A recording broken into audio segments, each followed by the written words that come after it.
So here we go. We're going to get started. Thanks, you guys, for joining. I really appreciate it. I'm I'm excited to sort of share some of these things with you and with the folks who are going to be listening afterwards. Um, just as a quick introduction, this is a little 30-minute lightning talk about validation strategies for product developers. I think this is one of the more interesting and less talked about things that happens with a lot of product managers and product developers, especially in this day and age. Startups in particular really have a lot to learn from these kinds of approaches. I'm doing this in a combination of with two brands that I'm associated with. One that I wanted to introduce briefly. One is Founder School, which is my effort to try and help early stage founders and entrepreneurs, both active and would be, um, learn the basics about how to get a business off the ground.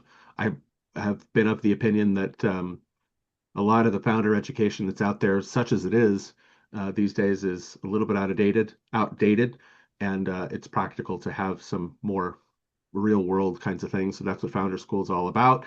And then I've also got this brand called the Quantum Collective, which is started by a bunch of product managers who are all building AI-based products in the current era. And it's much more of a sort of co-learning experiment. Where we can teach each other what we're learning as we're building some of these products. And since both, all of us are kind of intrigued by the possibilities, it'll be an interesting group to be a part of.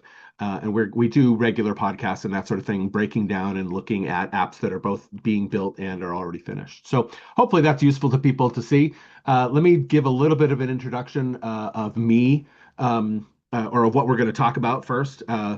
First of all, we'll talk in the first section about what I consider to be the only thing that matters when it comes to early stage companies and products, and that is product market fit. And I'll explain why I think that. But then the foundation of product market fit is what I call problem solution fit.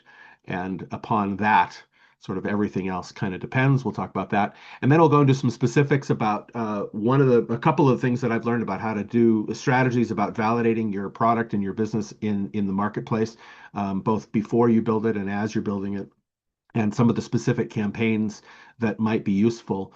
And I think one of the things that I'll mention at the very, in that last section is that there are lots of different ways to do this. And in fact, the whole purpose of this is to give folks the tools that they use to construct their own kinds of campaigns for their own products and their own businesses. Each one might be a little bit different, but this will give some examples of some of the things that I've seen, and maybe some of it's useful. All right, so this is a little bit about me. For those of you that don't know me, I'm originally from Hawaii. I went to Princeton and got my MBA from Babson, and then I've been involved in product development for 25 years, having built hundreds of them, small ones, big ones, ones that are used by 10 people and ones that are used by millions, or at least hundreds of thousands. And over that time, I've been involved with a whole bunch of greenfield product companies, all the way from 2000 up until the present day. Many of which, I was a founder, and others of which I was a co-founder or a member of the team, especially over the past 10 years or so. And I haven't stopped. I've got a couple of companies that I'm working on now, both of my own and collaborating with in the current day and age. So if you sum all that up, 6 founding experiences, 1 IPO, 2 sales, 3 shutdowns. Shutdowns are painful, but they certainly teach you a lot, and I learned a lot from them. I've had over 30 startup roles, and as a investor and a team member and a board member and that sort of thing. So I've seen a lot of this. And then I've looked at an awful lot of startups in my career, especially in my role at Mass Challenge, which is a big tech accelerator in the Boston area, looking at data on all these companies that have come through that process was very interesting, but it's taught me a lot. So that sort of as preamble to what I want to talk about here tonight, which is validation strategies for product. And I'll start off by talking about what I consider to be the only thing that matters. If you are a founder of a startup or a product developer, the only thing that matters from that perspective is what I call, or what is called, product market fit. And this is one of the things that I have seen time and time and time again. I would go so far as to say that most startups fail because, in fact, the vast majority of startups fail for the same reason that products and other companies fail, and that is that they don't find product market fit.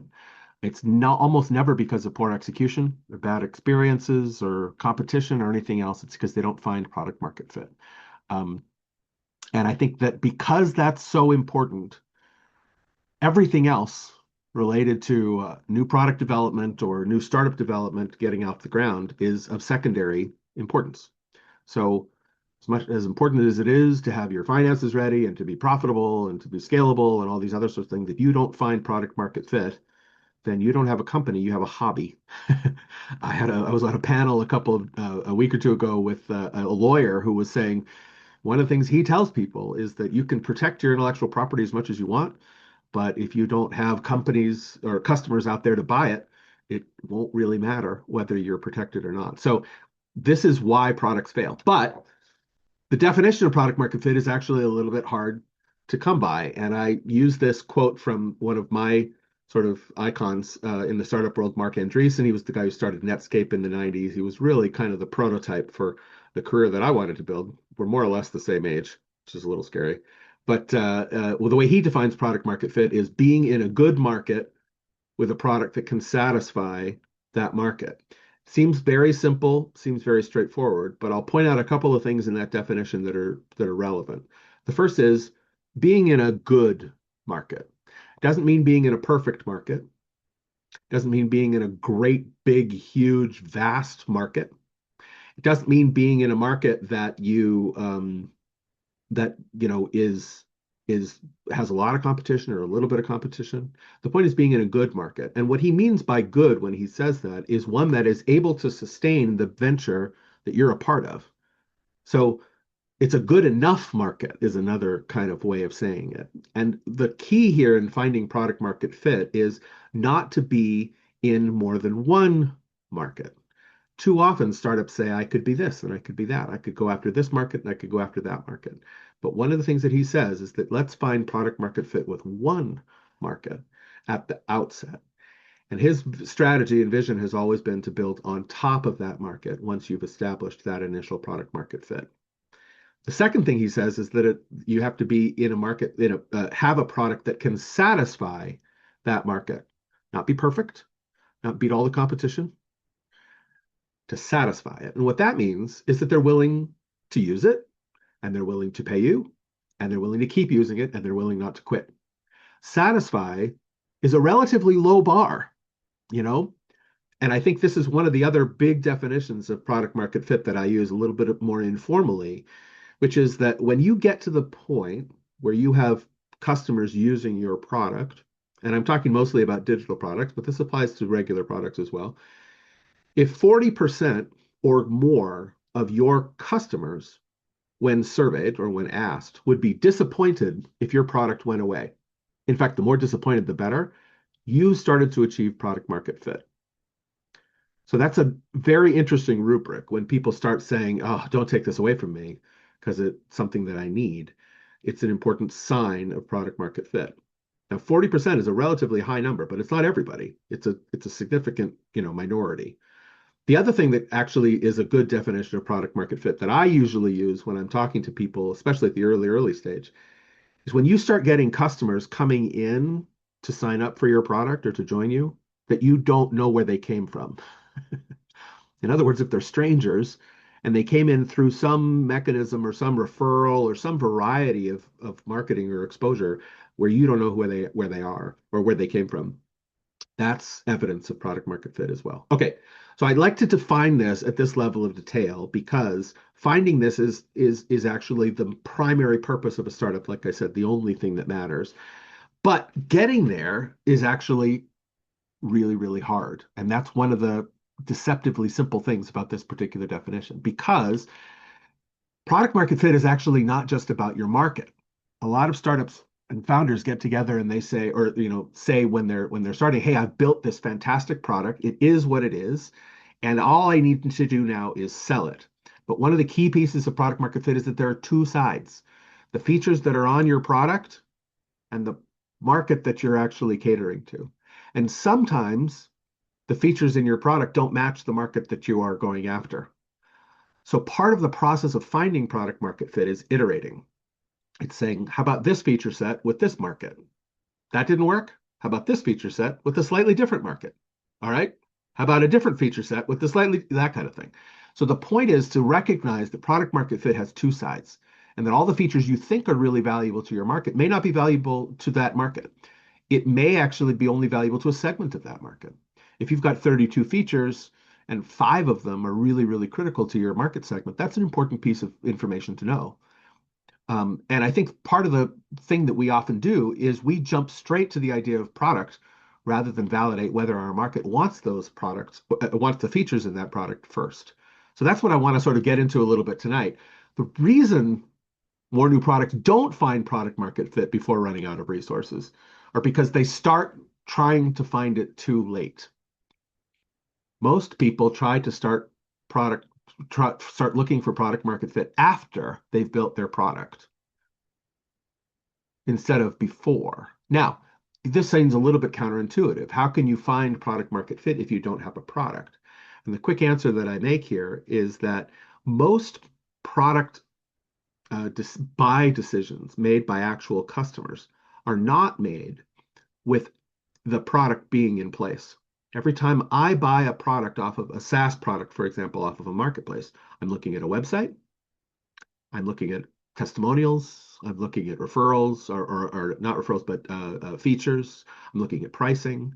My decision to make buy is actually mediated by digital marketing, not the product itself. So one thing that we can do is we can start to validate our market without building our product yet. What that means is that you can change it, you can pivot, you can add features, you can subtract features, you can propose features, and you can try and do that before you have all of the expense wrapped up in the development of your product and all the difficulty of changing it if you find something isn't quite right. Now, that's ideal. But I think as any product manager in this crowd will know, we almost never do it that way. It is human of us as product people to jump straight to the solution, to jump straight to the product idea, to build it. So part of what I'm going to talk about tonight is, even though this is the ideal way to do it, and the discipline of achieving and finding and seeking product market fit should be one of the top priorities that you've got. In many cases, you're going back after you've originally, conceived of a product and sometimes even built it in order to develop product market fit. So I'm going to talk a little bit about that because that's usually how people do it. All right. In order to get this really out the door, what I want to make sure that people understand is that product market fit sits on a foundation of what I call problem solution fit. Now, a product is a manifestation of a solution, and a solution solves a problem. So when you think about product market fit, what you're really doing is saying this product is the articulation of a solution to a problem that exists independently of my particular product. When we go back and we try to do the due diligence and do product market fit or problem solution fit for our products that we've already conceived of or built, one of the things that we often do is we say, the problem I'm solving is the one that the product that I've envisioned solves. But that's actually a little bit tautological. It doesn't make a whole lot of sense. So the key here is to actually divorce yourself for the moment from what your product is conceived of actually doing and go back and do your homework. Go back and do the validation of the problem and the solution that are actually involved. Now, a problem is actually made up of two things. One is a bunch of defined customer profiles, or ideal customer profiles, if you want to use the ICP term, and some very defined problem statements. So, for example, you might have a problem that is only a problem for a certain segment of people, or you might have a certain segment of people that has 5 or 6 problems in priority of order. Number one is more important than number two. The key is to go back and do your due diligence and figure out what are those defined customer profiles and who are you solving for, and what are their problems? How do they see the world? Once you do that, you have the framework for the strategies that I'll talk about. Now, once you do that, in real life, the way they all connect is that when you have a defined problem for a defined set of customers, you then reach out to those folks and you say, look, what if I promised you that I could solve this particular problem for you, Mr. Particular Customer, with this particular solution, or with a solution like this? Would that be of value to you? This is a standard salesy kind of question. And then once you've got the answer, yes, a solution like that would be great, then you say, great, here's an offer. I'll give you that solution for $9.95 a month. or whatever that particular offer is. So you find problem solution fit by testing promises. You find product market fit by testing offers. And that's an important piece of distinction that I want to make. All right, so there's the layer cake stack. It's kind of an ugly graphic, but you get the idea. Most product owners don't validate their problem solution fit at all. And they simply go forward with product market fit. And this is where I was saying earlier, it's natural to do that. That's how it works. But one thing that's really important is the minute you've envisioned, God forbid, actually built your product, you're compromised. You don't know necessarily the same thing as your audience does, as your market might. So it's okay to think of problem solution validation as sort of due diligence after the fact, as long as you're open to the fact that maybe you got it wrong. In my experience, over 25 years, every single product I've put out to the market the first time around has been wrong. And I've had to come back and tweak it. Every single one. It's almost guaranteed that the first iteration is either going to be for the wrong market with all the right features or for the right market with all the wrong features or with some of the wrong features. So you might be close and you might be able to get it after an iteration or two, but it's key to think of the fact that once you do problem solution validation, you may have to go back and change your product. Okay, so let's talk about problem solution fit. And I want to tell you a quick story.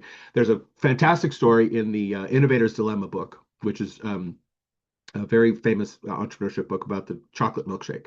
There was a bunch of consultants who were asked, how do we sell more chocolate milkshakes at McDonald's? Do we make it more chocolatey? Do we make it colder? Do we make it, longer lasting, thicker? They were thinking about all the features of their chocolate shake product. And one of the things that they found when they actually did this problem solution fit market is they went out and talked to customers and said, why do you buy that chocolate milkshake? And the interesting thing that they found, spoiler alert, is that the people who were buying chocolate milkshakes, the majority of their customers, were actually people who were commuting. And they were usually buying them in the mornings. And at first they were like, well, why are you buying my chocolate milkshake in the mornings? And the answer was because it's a convenient way of getting a breakfast without spilling all over your clothes. So what they realized after doing problem solution fit research is that the reason the people were buying the milkshake wasn't because it was cold or chocolatey or thick. It was because it was convenient, it was fast, and it wasn't sloppy. And once they realized that, they realized that they could pitch their product in a different way. It didn't matter whether it was chocolatey or cold. It mattered whether the customer was having their problem met by this particular solution. So given that then, let's think about how we could do this from a validation strategy perspective. What I've learned in problem solution fit validation is that you do it's actually very simple. There are three simple steps. The first is to articulate the specific type of customer you're targeting. That's number one. Number two, articulate, notice the articulate is highlighted, the specific problem or pain point you think they have. And then number three is you go ask them if you're right. That's simple at a very high level. So the key here is to say, all right, what are our potential customers? What are our ICPs or our ideal customer profiles? You define a high level category, let's say morning commuters. And then you say, what I usually do as a methodology is I say, let's slice that three times. What are three different varieties of morning commuters? Oh, you got white collar people commuting to white collar jobs, people commuting to blue collar jobs. Maybe there are people who are actually on the job. Okay. Then take each one of those segments and slice it three times more. White collar jobs are single men, single women, maybe couples or families, etc. Blue collar jobs, same idea. The idea here is that what you're doing is you're asking yourself like a series of detailed questions about how to slice that ideal customer profile in enough of a level of detail that you can put yourself in their shoes and figure out what their problems might be. By the way, there's a note at the bottom that says everyone is a customer is just too broad. This exercise of figuring out who your ideal customer profile has to be narrow. In fact, the narrower, the better, because then you got to articulate the problems that they're experiencing. So for each one of those slices of segments, ask yourself, put yourself in their shoes and say, what happens to this person? How do they feel great? How do they win in this particular context? And in this particular context, well, I win if I'm on time when I'm commuting and I'm not hungry and my clothes aren't dirty. So I could also phrase that as a lose. I lose if I'm late and if I'm hungry and if my clothes are dirty. Those articulations are thinking about what the problem might be that the individual ICP might be feeling. Now, right now, you don't know. You're not part of your ICP. And like I said, you're compromised anyway now that you're a product developer. But you can imagine what those are and start to put those into articulated framings. And that's where this defined problem hypothesis actually starts to come into handy. Take those problems and those wins that you were talking about and say, I hypothesize that as a single male with a white collar job, I need a quick breakfast on my commute. That's a testable hypothesis from a scientific perspective. As a married woman with a blue collar job taking kids to school, I need to get my kids a quick snack without making them late. Okay, that's a testable hypothesis. Now you can take that out there as a value proposition to your particular segment. And you can say, hey, if I got you a tasty way to fuel up on right on your way to work, Mr. Male commuter with a white collar job, would that be of value to you? If I gave you a quick way to get a snack for your family without a whole lot of hassle in the mornings when you're trying to get, would that be okay with you? Those kinds of hypothesis and validation or value proposition statements are really handy to have articulated, written down. And the reason why is because when we do the testing, we're going to want to know exactly what we're testing. So here are the campaigns. These are a couple of options. Now, as I said at the beginning, there are plenty of ways to validate problem solution fit and product market fit for that matter. But I pulled out a couple just as sort of examples that I've found success with relatively recently. So I'll go through them a little bit.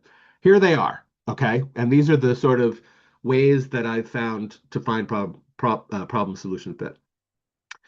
With one of the things that I'll mention is that there are three sort of aspects. One is how do you find those ideal customers? You've just defined that it's, single men with white collar jobs on the morning commute. How do you find single men with white collar jobs on the morning commute? That's target identification number one. The next piece that I talk about is how do you reach out to them? How do you actually get in touch with these people? Do you send them an email? Do you advertise to them? Do you work with them directly? And then finally, what is the form of the actual the conversation or the dialogue that you have with these folks? And you'll notice that in the first two categories that I've got here, it's very manual. Reddit has been one of the more valuable platforms that I found in recent times, where you can do keyword searches on your particular market segment.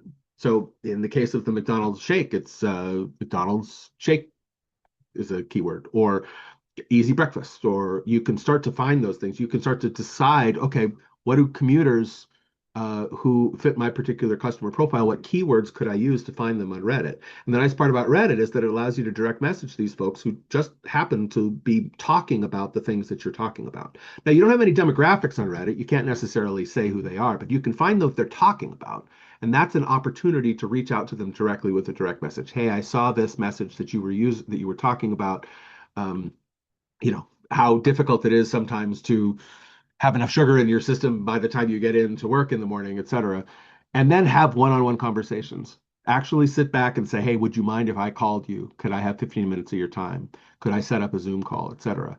And have those direct one-on-one conversations with those prospects that you are talking to.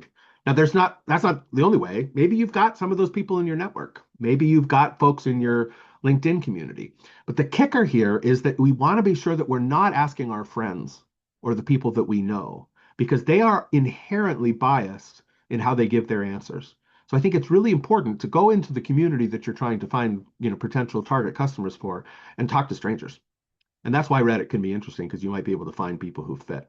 Now, the next category that I've used relatively successfully is LinkedIn. Now, LinkedIn is a terrible platform, and I hate it. And there are a bunch that are things that are just awful about it. But the nice part about it is that you can actually do research and figure out who those leads are. So what I've done is I've gone on Fiverr.com, which is a freelancer site, and for 20 bucks, there are plenty of people who will get you 500 leads in a particular category. So if you've done the homework on your ideal customer profile and you're saying, oh, I need people who are, males between the ages of 34 and 55 who commute to work, and are professionals in this particular category, you can go onto Fiverr and pay 20 bucks, and 24, 48 hours later, you'll have a list of leads with their LinkedIn profiles. And then you go straight to those LinkedIn profiles and you direct message them. Now, LinkedIn will cap you on some of those things, and you want to be very careful about it. But the key here in both of these categories is that you're not looking for hundreds of candidates. You're looking for a handful. If you have 10, you probably have too many. Because the point here, remember, is to actually validate these folks with a problem solution conversation that isn't necessarily related to your particular product. You're not selling them anything. You're interviewing them. The last thing that, well, let me, before I go on to this last one of the things that I caution a lot of founders about and a lot of product developers is don't use surveys to determine problem solution fit. Surveys are leading questions. They are very difficult to get signal out of, and I have a huge bias against using them in even though they're very convenient. Because again, the goal here is not to figure out scale, it's not to figure out the number of people or dozens or hundreds of people who are going to buy your product or have interest in it, but it's to ask a bunch of questions to validate some of your assumptions. So the last thing I'll mention is that it is possible to do problem solution fit testing with social media click testing. And I can talk about that in some other time, but that's a way of doing it where you don't have to have direct conversations with people, but instead you make them an offer. And this is much more valid, I think, in testing product market fit than problem solution fit. But sometimes you can create an ad or you can create a post on a social media platform that says, hey, if I were to offer you a generic solution like this, not a product, not with a price, but with a solution like this, would you be interested?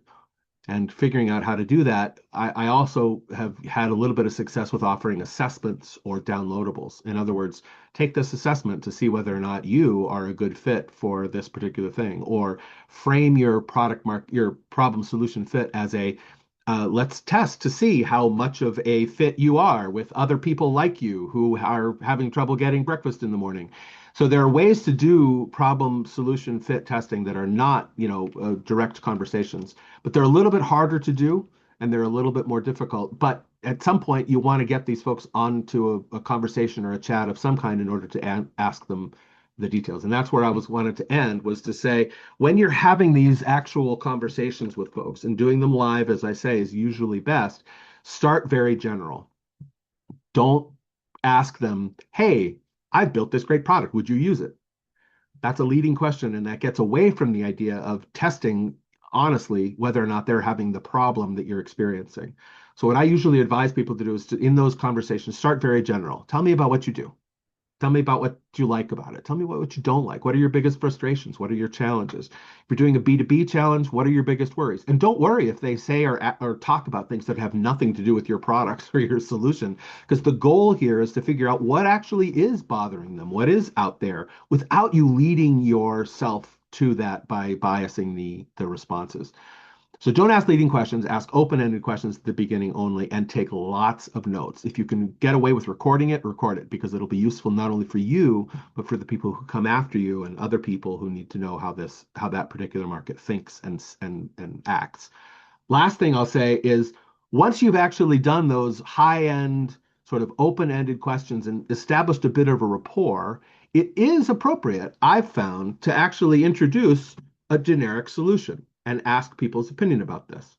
So in this particular case, it wouldn't be, I'm calling for McDonald's, would you buy my chocolate milkshake? It's if I were to offer you a conveniently packaged thing that won't spill, that's nice and cold and is really, really fast and easy to get a hold of on your commute, would that be of interest to you? That framing of your solution in a generic way is really, really useful to be able to get people to actually respond, especially if you've prepped them and primed them a little bit with some of those open-ended questions just in general about what they're going for. So once you have those high-end questions and you've had that conversation with what kinds of problems they're experiencing, it is appropriate to go in and say, we're working on this particular solution. But be very careful of watching your own bias, because one of the things that I often find is that I'll write off conversations that give me answers that I don't like if I'm not paying attention. That person must have been wrong. They didn't really understand what I was talking about, etc. And sometimes I'm right, but it's often very tempting to actually let your bias get in the way. All right. So those are the ways you test. The key here is how you evaluate, because once you're finished with those tests, you got to make sure you don't need to have a lot of conversations.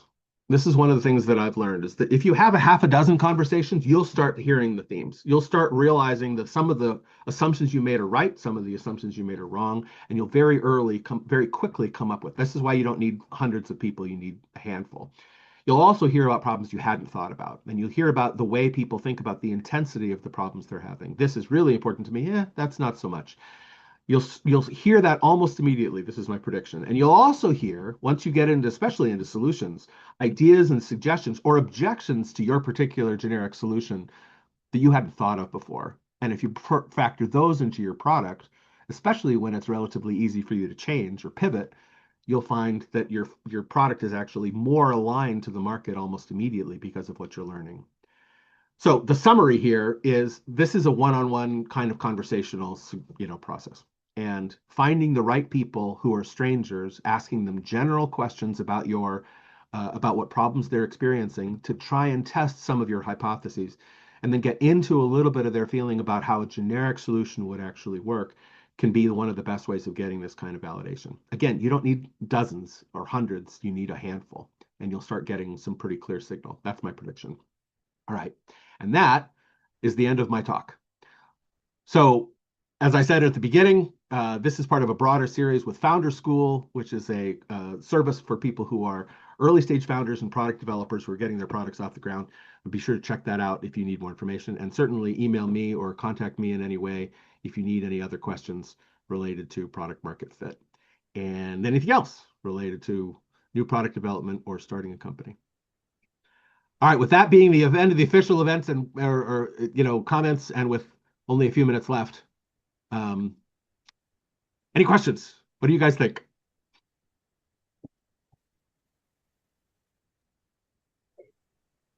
Do you have a specific wording that you use when you're reaching out to people, asking them to uh, Excellent participate question. in Yeah, one of these things? Like, do you have a set script that you're using, or my general rule of thumb is I ask them for advice. Hey, I'm doing this thing. I'm working on this project. I have a couple of questions for you. Do you have time to give me a couple of moments of advice? Now, some people will say no, especially strangers who won't know who you are. But some people will be intrigued enough, and that's all you really need. It's just a few. So my general script is, hey, I'm working on a project in this particular category. You look like somebody I'd love to talk to. Do you have a few minutes to answer some of my questions? That in my experience that works, generally most of the time, and it's relatively low pressure. You're not selling them anything. You're not trying to, get a job or whatever. It's you're asking for advice. That was what one of my investors once told me was, if you want money, ask for advice. If you want advice, ask for money. Um, so that's generally how I do that. And it doesn't, you got to wing it a little bit to see, how people are going to respond and how you would respond if you got an outreach like this. So hopefully that's helpful. Okay, can I ask a question? Please.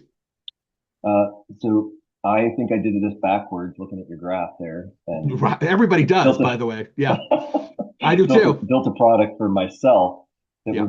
was bother a problem was bothering me, and I did not talk to anybody else. And then I had Right. people sound off. Whoa, I could use that. But that's like not more than 7 people right now. Sure. So I'm wondering, it's everybody you said. So this is something you can backtrack and then find that product solution fit after It's you've built, and you're gonna have to pivot. absolutely, absolutely. And I was thinking about you when when I was writing this, Israel, is that we all do this, right? We all have either we built it, right, or we've imagined how it would be, and so we have to do it almost always as backfill. But this is the key that I wanted to sort of suggest is that it's important to do the backfill, to do the due diligence. Sort of think of it as, all right, I got to go back and do this right now, and I got to go back and do this in this sort of structured, disciplined way. Um, so that I can be sure that I'm onto something. And it's not just me and these 7 customers, that there's actually a real problem out there. Um, and I think that, this is one of the traps I fall into all the time is that I build a product or I have a product in my mind and I show it to somebody and maybe they are enthusiastic, right? You've had some great, input on this. What you don't necessarily know is why they're saying I mean, you do to some degree because you're having conversations with them, but to some degree you can have 30 features of your product and they're only interested in 3 of them. But which of those 3 and why, is part of the question. The other is which segment is interested in which features. So that puzzle piece graphic that I put up there is, it might be that to use Jess's example, agency owners are interested in these 3 features, but individual CMOs are interested in these 3 features. But these 3 are much more important. In fact, hair on fire kinds of problems for this segment, but they don't really matter to this one. That's an important finding Because otherwise you won't know how to target. You won't know, I'm going to go after this particular segment and I'm going to sell them this value proposition or these features, but you're going to be wrong. So if you can figure out which features map to which segment and how much of a problem each one of those are, you'll also find, by the way, is that some of the segments don't care about your features, right? They're not responding to your particular value propositions. That might be a segment you skip when you're actually doing some at scale marketing. So doing this due diligence at that level of segmenting out and then getting really specific on what problems they're experiencing and articulating that out there is going to give you really valuable information for what you do next, which is the key to product market fit. Because the goal after this, I probably should have talked a little about this, is to do this at scale. Now I should be able to send an email message out to 100 people with this particular value proposition if that 100 people matches my segment, and I should be able to get 60 of them to click on the button, because that's really what you're talking about doing at some point, is being able to convey the right value prop to the right segment at scale repeatedly, doing the same thing to the same people, getting a predictable response. That's the ultimate goal. But you So don't think yeah. you need to go more than five to nine At this people? at that point, you've either validated that your solution is the right one, or you figured out that it needs to change. If it needs Yeah. to change, you go back and do it with another 5 with a slightly different solution. And this is Cool. the name of the game, is to sort of, keep doing it until you validate.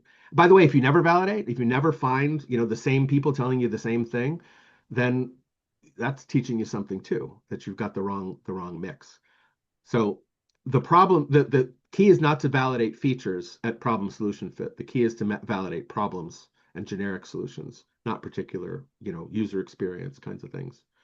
Um, so yes, I do think you can go back and do it with just a handful of folks each time. All right. Well, that was the end of the recording from the Zoom free account system. I probably ought to get over myself and get myself a paid account, but hopefully that was helpful to everybody. Again, contact me if there's anything else that you need. And thanks for attending.